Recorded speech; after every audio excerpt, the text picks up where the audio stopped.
Mbona Kenya iko na deni kubwa? Mbona vitu zimepanda bei ghafla? Watu wanakufa njaa, wengine wakikampeni na mandege. Tayari kuomba kura kwa wananchi walalahoi. Huku hivi mabilioni wanayopata kutokana na ushuru wanaotoza wananchi wanaolala njaa. Wanatumia hizo pesa kupanda ndege na kumkimbilia mkoloni ambaye tulimfukuza miaka zaidi ya 60 zilizopita. Badala ya kuwakomboa kutokana na janga hili la njaa, wanaenda huku hivi wakisujudu na kuomba mikopo zaidi. Na kuongezea chumvi kwenye jeraha, utadhani kuwa nafasi za kazi zinaongezeka na nchi inastawi.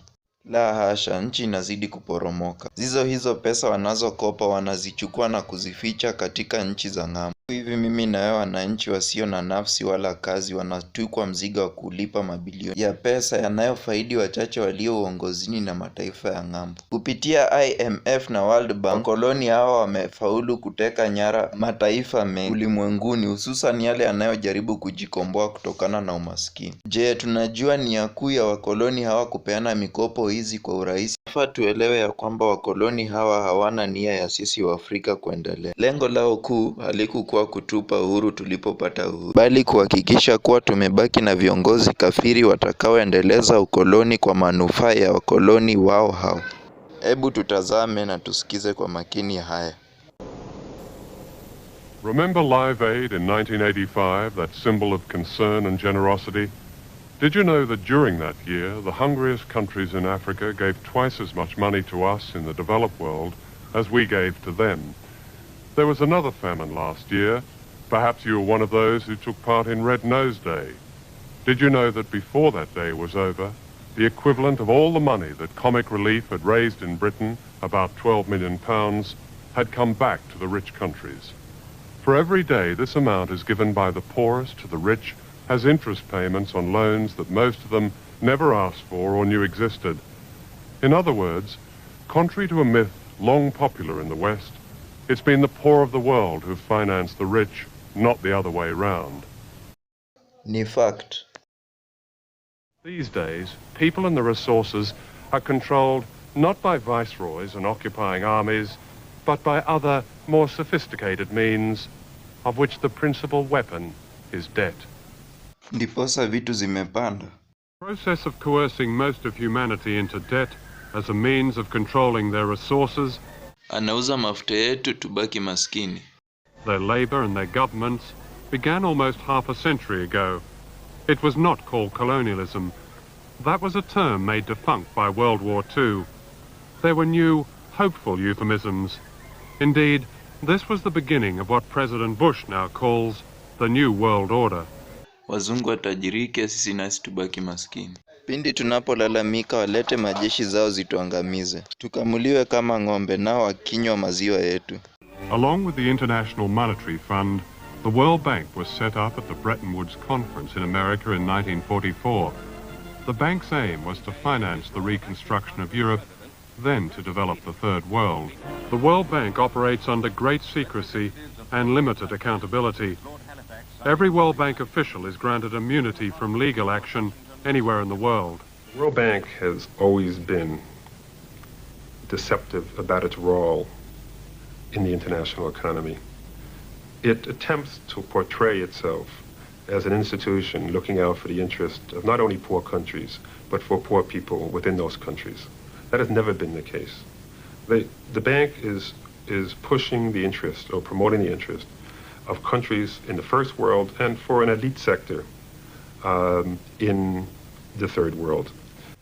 The public institutions have received a total of over $1.3 trillion. That's 1.3 followed by about 12 zeros. And the reward that the debtor countries have received for paying their creditors $1.3 trillion in the last 10 years is to be more than 60% more in debt than they were in 1982. So if there is no change, this can go on forever, with the debtor countries remitting an average of $12 billion every month. The world's oldest human rights organization, the Anti-Slavery Society, has declared debt a contemporary form of slavery. Nowhere is this more vividly demonstrated than here in the Philippines, where 44% of the national budget is given to paying interest charges to foreign banks, compared with just 3% for health services. Moreover, billions of dollars continue to leave this country just to meet the interest on money borrowed in deals that were often secret and fraudulent. Kenya has received yet another loan from the World Bank. The Bretton Woods institution has disclosed in a statement that it has extended an 85.8 billion shilling loan to the country to support post-COVID-19 recovery efforts.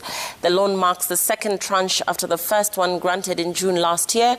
The World Bank notes the loan will have a 3% annual interest rate. Kenya is under pressure to promote transparency and accountability with regard to spending public funds, a condition World Bank has been keen on as part of its support to the country. Working for white folks look way better on my resume. Tusipopata kiongozi ambaye atalenga vile tutatoa haya madeni, we are doomed. We are doomed. Na nyinyi hapa mnafikiri ati tukiwa na madeni hayo ni ya serikali. Si ya serikali. Serikali haina pesa. Serikali inatoa pesa kwa mwananchi. Ala, kwani Kenya ni yako? To bamba, you wanna G with the big boys. Now you the wrong, get the kitty, you the wrong, get enough with.